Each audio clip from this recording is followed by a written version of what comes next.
When I found out I was the billionaire's illegitimate daughter, I raced over to meet my father, my heart pounding with excitement. But when I arrived at Thorne Manor, I discovered 98 other illegitimate daughters already lined up, waiting for their chance to meet him too. As it turned out, Mr. Thorne's only son had passed away, and he was searching for an heir to his multi-billion-dollar empire.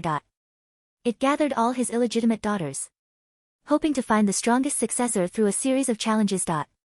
Feeling completely outmatched, I hung my head, ready to slip away quietly.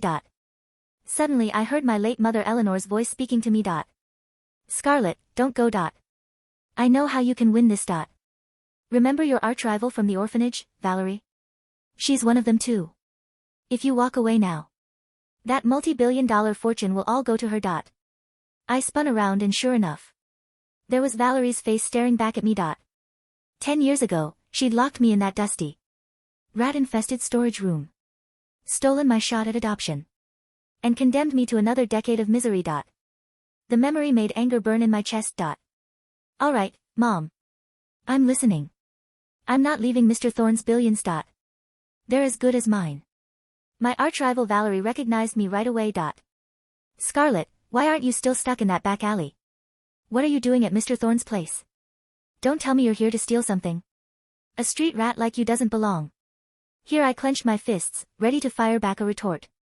Mr. Thorne slowly descended the grand staircase, his gaze sweeping over all of us. For years, I've failed as a father. I owe all of you an apology. So I've prepared $200,000 for each of you as compensation. Those who want it can register with Alfred the butler to collect. Mansion erupted in excited murmurs. Thank you, Father. I really needed this money. You're the best, Dad. Watching everyone swarm toward Alfred, Valerie scoffed from the sidelines. A bunch of greedy fools. Do they honestly think they can compete with me for the inheritance?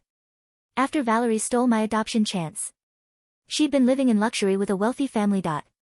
200 grand was pocket change to her. For me, who was used to eating stale bread every day, $200,000 could buy my freedom. Seeing me hesitate, tempted to join the money line, Mom quickly warned Scarlett. This is just the first test.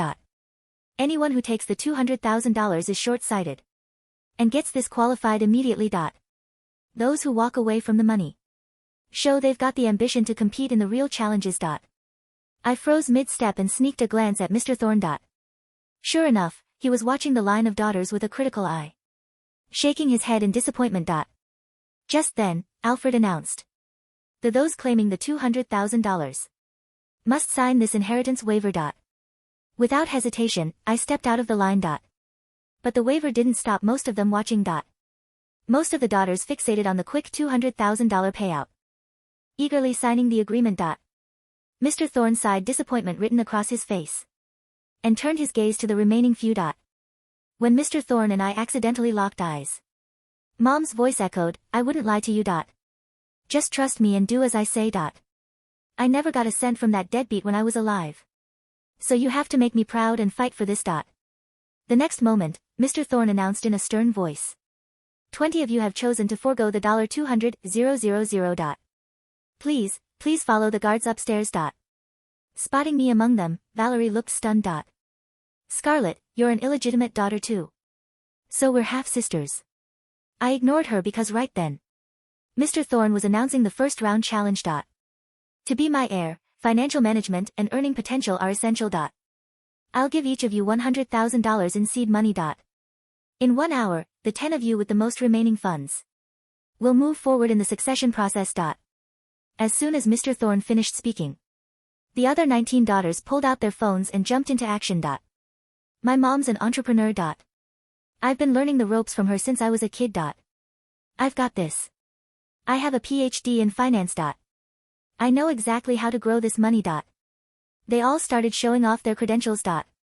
Some immediately opened stock trading apps.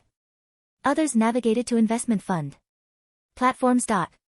Some used the $100,000 as seed money to draft business proposals on the spot. Others capitalized on the moment by going live on TikTok at the billionaire's mansion. Live from the heir selection. Follow for exclusive updates on this crazy family inheritance showdown. But as I stared at the bank card the guard handed me, I felt completely helpless. I never even finished high school. The orphanage kicked me out to sell things on the streets to survive. These women were all educated, polished professionals. How could I possibly compete? Valerie noticed my panic and laughed mockingly. Everyone else is hard at work. And you don't even have a phone. You think you can compete for the inheritance? Valerie didn't just look down on me. She looked down on all the other illegitimate daughters, too. I graduated top of my class from business school. When it comes to making money, none of you stand a chance. She then split her focus buying stocks and drafting an investment proposal to present to Mr. Thorne in an hour. Mom encouraged me. Scarlett, remember what they say. Don't fear the trust fund. Kids who spend money. Fear the ones who think they can actually run a business. Let them play their games. This round, you win by doing absolutely nothing.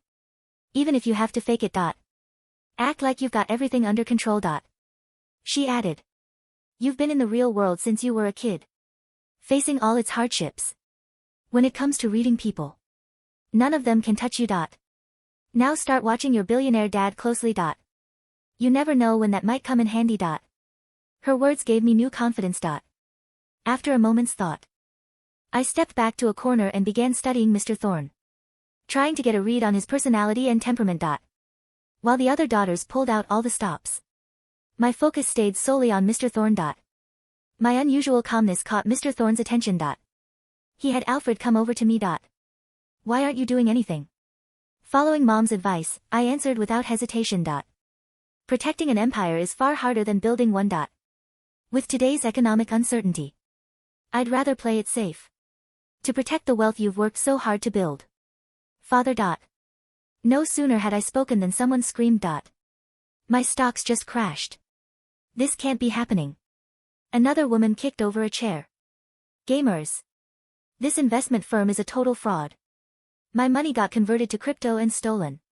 Who shut down my TikTok stream? I just paid for promotion. In the middle of the chaos, I met Mr. Thorne's gaze calmly. Faint glimmer appeared in his eyes, but he said nothing. An hour passed quickly. My strategy of doing nothing actually landed me in 5th place, advancing me to the next round. Mom, thank you. I'm one step closer to that multi-billion-dollar fortune. Valerie, meanwhile, had earned $50,000 through her own efforts. Her written proposal also earned high praise. From Mr. Thorne, watching her advance in 1st place. The other daughters were green with envy. As we followed Alfred upstairs again, Valerie deliberately bumped into me. Scarlett, you just got lucky. It's not too late to quit and leave. Otherwise, once I become heir, I'll make sure you regret it. I gave her a cold stare, making a silent vow. Once I inherit those billions, she'll pay for what she did to me as a kid. When we reached the luxurious dining room, Alfred surprisingly pulled out a chair for me. Scarlett, please have a seat here. I didn't think much of it at first, but as I started toward the chair, I noticed Valerie smirking at me, like she was waiting for me to embarrass myself. Mom immediately warned me. Scarlett, that's your father's seat at the head of the table. You can't sit there. They're not actually going to eat. This is a test of dining etiquette. My heart skipped a beat. I waved my hands at Alfred. That's my father's seat at the head of the table. When will he be joining us? Alfred gave me an approving smile. From the corner of my eye, I saw Valerie grind her teeth in frustration. Didn't dare gloat, focusing intently on Mom's instructions. With Mom's help, I aced this round. When pouring wine for Mr. Thorne, my experience as a waitress let me serve without spilling a drop. During the meal, my utensils made no scraping sounds against the plate. After the meal, as Alfred led us downstairs, I noticed 5 fewer competitors. They'd been forced to sign inheritance waivers and left dejectedly with $200,000. Valerie jabbed my back, sneering, Scarlett, don't get too cocky. You'll be out soon enough. I wasn't timid anymore. I shot back coldly. Valerie, you'd better watch yourself. If I win, first thing I'll do is lock you in that dusty, rat-infested storage room. Scarlett, you're asking for it. Valerie's face turned red and she raised her hand to slap me. Mr. Thorne suddenly stopped. His gaze sweeping across our faces. Before we continue, I have a serious question for all of you. I immediately knew this was the next challenge. Everyone held their breath, waiting for Mr. Thorne's question. If my business faced a crisis that could only be fixed by marrying an infertile man in a permanent vegetative state, would you do it? Think carefully. This isn't hypothetical. It's a real possibility. As soon as he finished, Valerie stepped forward first. Of course I would. Any sacrifice for you, Father, is my duty. Of course. With my skills, I can not only save the company through marriage, but use my husband's family connections to take us to new heights. Seeing her, others rushed to declare their loyalty. As your daughter, Father, marriage is my duty and mission. A vegetative infertile man might be better. I could do IVF and the child would take my last name. Suddenly several daughters gathered around Mr. Thorne, creating a falsely warm scene. Mom, worried I might freeze up, reminded me, Scarlett, don't fall for his scare tactics. He's testing your loyalty. Just say you're willing. But seeing Mr. Thorne's emotionless face and scrutinizing eyes, I hesitated. Mr. Thorne's reaction was too strange. I stood frozen, trying to figure out the real meaning behind the question. Mom grew impatient. Scarlett, what are you waiting for? Say you're willing now. I dated your father for 6 months. I know him. He falls for flattery. Hurry up. Mom was wrong. Mr. Thorne wouldn't be that easily fooled. I remembered our previous eye contacts and his subtle expressions, my mind racing as I stayed silent. All eyes turned to me. Mr. Thorne frowned, giving me a meaningful look. Scarlett, is this question so hard to answer? Look at your sisters. They didn't hesitate. Valerie wore a smug, triumphant grin. The country bumpkins never seen real life. She probably didn't even understand the question. Other daughters whispered, waiting for me to embarrass myself. She showed off at dinner, but now her true colors are showing. Mom panicked. Scarlett, are you trying to drive me crazy? Say it now. Only by agreeing do you stand a chance at that fortune. I took a deep breath and answered clearly, I'm not willing. The dining room went dead silent. You could hear the hum of the crystal chandelier overhead. You're not willing, Mr. Thorne repeated, his voice devoid of inflection. In my head, my mother Eleanor was screaming. Scarlett, are you insane? Take it back. Fall to your knees and beg. Tell him you'll marry a gargoyle if you have to. I squeezed my eyes shut for a fraction of a second to silence her, then locked eyes with the billionaire. No, I said, my voice steady, though my palms were sweating. If your empire is so fragile that it requires selling your own blood to a vegetable to survive, then it's already broken. A marriage like that isn't a strategy, it's a surrender. I didn't come here to be a piece of collateral. I came here to run a business. Valerie let out a sharp, incredulous laugh. Father, listen to her. She has no loyalty. She's selfish. I would give my life for this family. Mr. Thorne turned his gaze slowly toward Valerie, then to the other 3 women who had eagerly agreed to the hypothetical marriage. He picked up his napkin, dabbed his mouth, and set it down. Alfred, Thorne said quietly. Yes, sir. Escort the other ladies out. Give them the consolation check. They are disqualified. Valerie's jaw dropped. What? But I said yes. I showed loyalty. Thorne stood up, looming over the table. You showed desperation. You showed me that you have no self-worth and, more importantly, no faith in your own ability to solve a crisis. If the only solution you can think of is prostitution under the guise of marriage, you are not fit to sit in my chair. He looked at me. The street taught you something valuable, Scarlett. Everything has a price, but some things are not for sale. Come with me to the study. As the guards moved in, Valerie began to shriek. This is rigged. She's a gutter rat. You can't do this. I didn't look back at her. I followed my father. The field had been whittled down to 2. It wasn't just me. There was one other survivor of the culling, a quiet, bespectacled girl named Julianne who had hesitated just long enough on the marriage question to intrigue Thorne, though she hadn't been as bold as I was. And, due to a legal technicality regarding the consolation checks and a challenge Valerie's lawyers filed immediately, Valerie was allowed to remain in the house as a probationary candidate, though stripped of her seed money. We were in the boardroom of Thorne Enterprises the next morning. The final tests will not be simulations, Mr. Thorne announced. He looked tired. The death of his son weighed on him more than he let on. This is the real world. I have 3 failing subsidiaries. They are bleeding money. You have 1 week to turn them around or present a liquidation plan that minimizes loss. Valerie was given a high-end fashion boutique chain. Julianne got a tech startup. I got the slaughterhouse. Literally. Thorne Meats and Packing, a facility on the industrial outskirts of the city.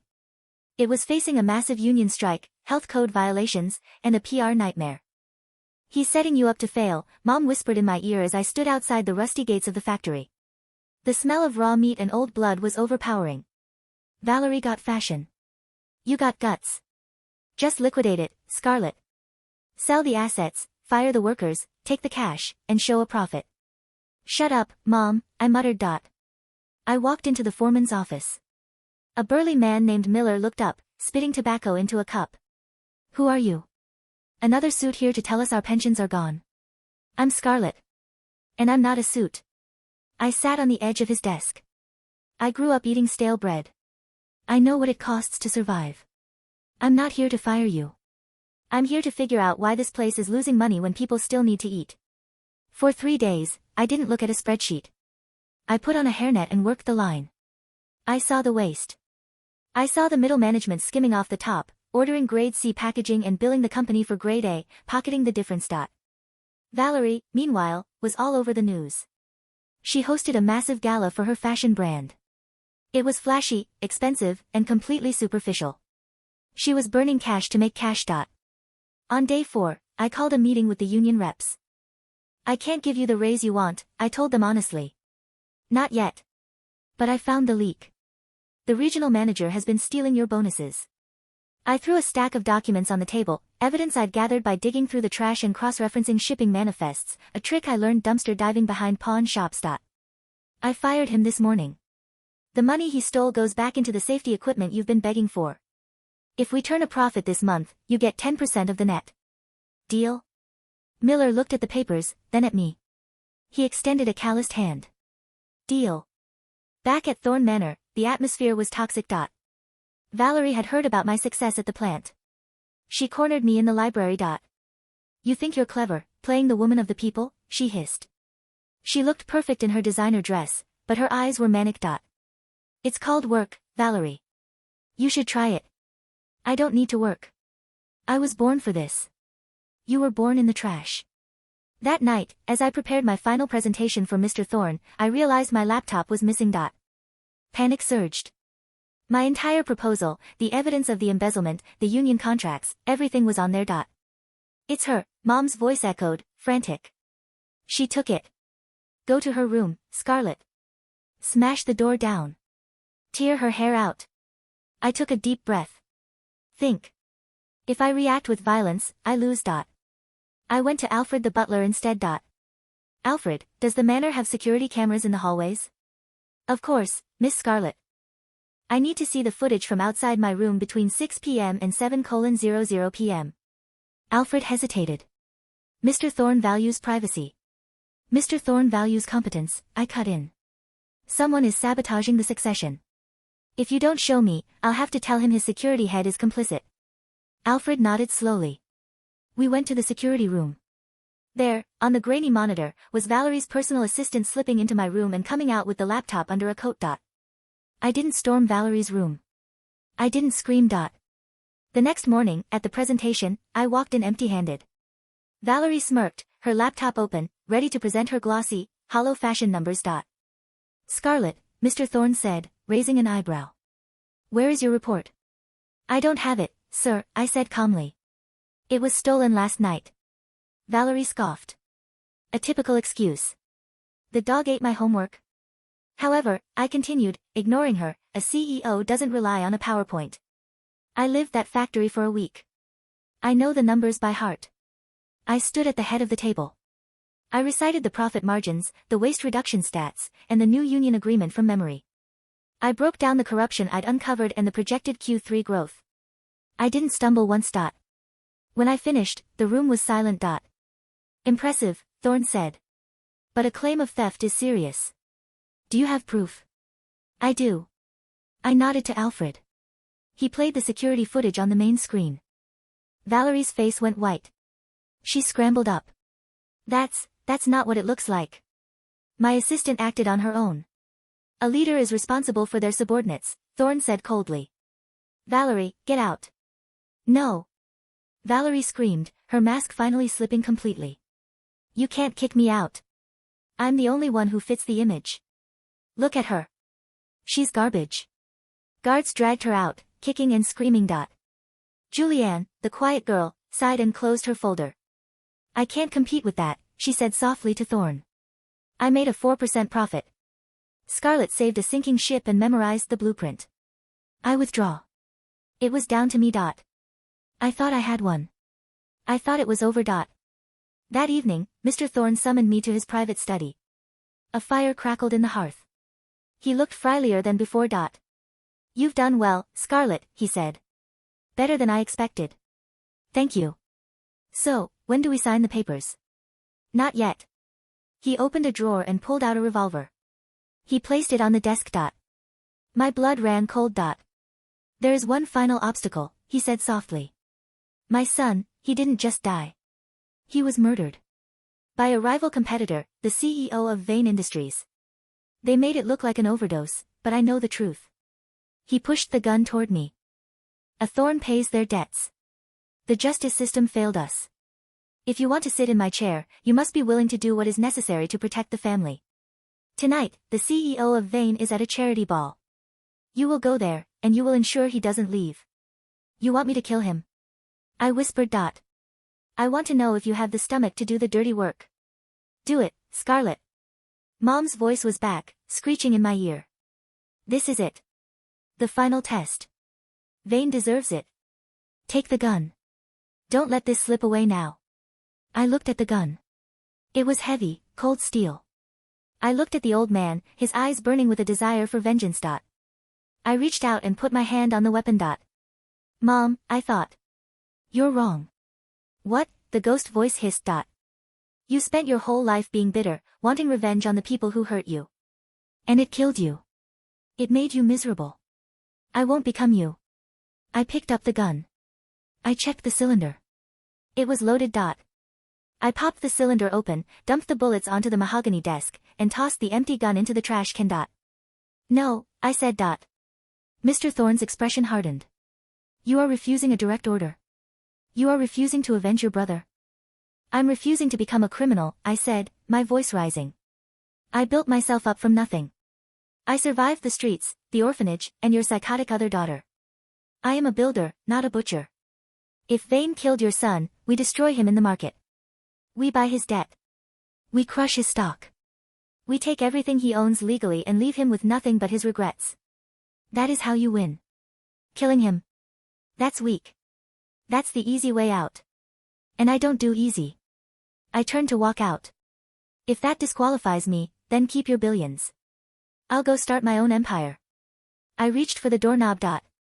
Wait. Mr. Thorne's voice cracked. I turned back. He was weeping.